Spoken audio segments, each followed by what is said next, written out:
My life be like, yeah. My life be like,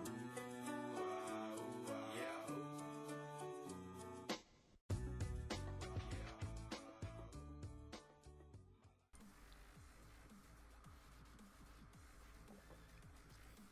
Good morning, guys. Pops the Paladin here.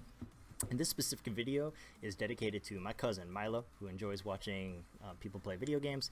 This video also will have 0 swear words in it because, Milo, you're a little young for that, and I promise your mom I won't swear either. This video. So enjoy. Milo, I know you also like to dress up, so here I am in my firefighter equipment. Hopefully you enjoy the video, buddy.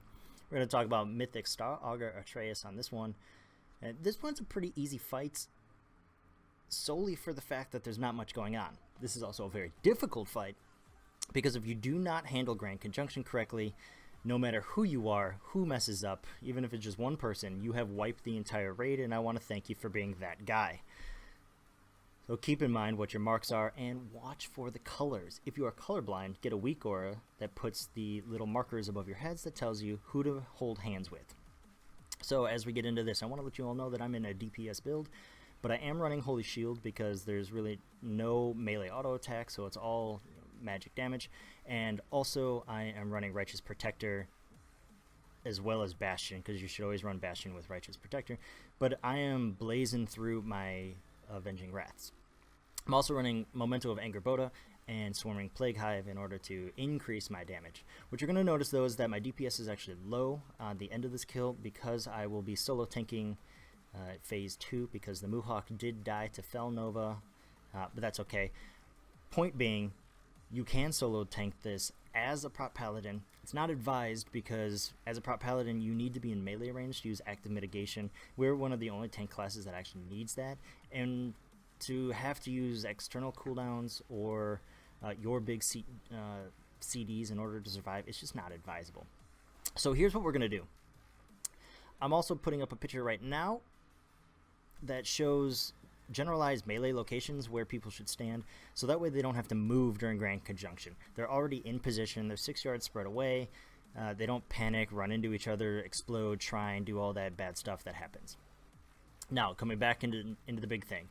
When you get gravitational pull and you're tanking as Prot Paladin, you're going to see me on these side spires just in front of X and square, but off center of where the center of the boss tanking is. What that is going to do is it's going to allow me to be at max melee range, but in an area for me to use active mitigation. Highly advised to be in there because that gravitational pull does hit for quite a bit of damage. Now, this fight doesn't actually cause a lot of damage to the tanks other than the pull. Now, on pull, before we phase into this frost phase, I guess the free DPS phase, she's hitting you from anywhere between 1.7 million and 3.2 million per hit. So it is healer intensive off the get-go. After that, it really slows down and there's not a lot of damage coming. Your goal as a team is to get 1 Grand Conjunction during the free DPS phase, to get 1, and you're killing it as the second Frigid Nova is occurring in the Frost phase, and then to get through Fel phase as fast as possible, because you really need to use Lust in phase 3. Even though there's other videos that show you that you can use Lust here, I highly advise using Lust in phase 3. So for this, now you're just bursting on this. The Mohawk is very good at doing the clearing mechanics because he's got, Mark of the Ursal, can get rid of some of this magic base damage. And he knows that as a Prot Paladin, DPS is what we do. For Fel Novas, you still have to make sure that you're out on the exterior of the arena, because you cannot stand through it and use one of your major cooldowns in order to survive it on Mythic, because it's a waste of a major cooldown. For clearing Fel phase, always try to make sure you're not clearing where a meteor is going to land, because it's a wasted clear. That meteor is going to land and create more green stuff on the ground. So try to find areas where you can clear as much as possible without actually using or getting into a meteor spot. Now this is where I use Blessing of the Spell Warding in this specific phase, because you can stand inside the fel and take 0 ticks. 2 ticks is quite heavy on the healers, 3 ticks is outright no. It's like Monty Python on the Holy Grail. You know, thrice counteth, 4 is no good, and 5 is outright. So really try not to take more than 2 stacks. Really you should only be taking 1 stack, if at all, because you can stand on the X tier and clear quite a bit and not actually, I know you're wasting half of your circle, but if your melee is actually doing a good job putting fel inside where the green meteor is going to land, you're going to be just fine. Now, in terms of when you use Blessing of the Spell Warding, you are not going to be a target anymore by Star Augur, which means you're going to have to taunt. So I use my Blessing of Spell Warding at the last possible second, especially that I'm solo tanking that phase, because I want to make sure that my melee doesn't die. Going into phase 3, we're going to lust immediately, and we're going to lust immediately because we want to put as much damage onto the boss as possible before we have to start moving. You're going to notice the huge eye comes out, so we're already moving. We still have half a lust ready to go, so it's a lot of come on, we need to come on.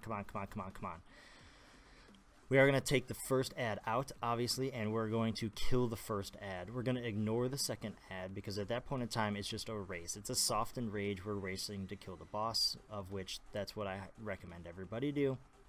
What people are going to do in this phase is they're going to lose their mind because Witness of the Void is going to come out, Grand Conjunction is going to come out all at the same time.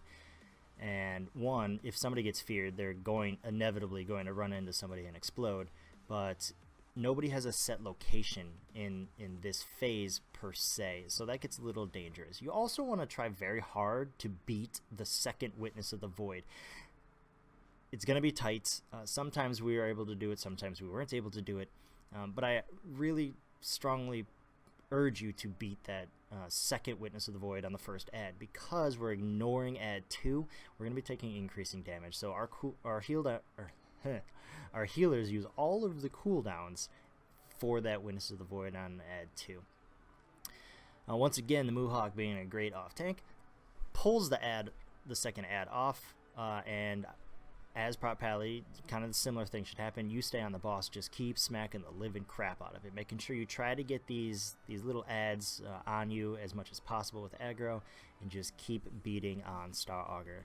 This last Grand Conjunction comes out with the eyeball, and this is where it gets a little helter-skelter. People run into each other, they explode, Grand Shrine, plus there's a Witness of the Void, so it's a really scary moment. Just keep a level head, keep cool, and with that you will be able to beat the boss. I did also want to tell you that not only could you solo tank this, you can also 3 heal this. Now we 4 heal this fight just to be safe, but we can 3 heal this. As you noticed on this kill, we actually only had 3 healers alive at the point in time. And if you look all the way down to the bottom, and then my bottom right hand corner, you're going to see that my DPS is low.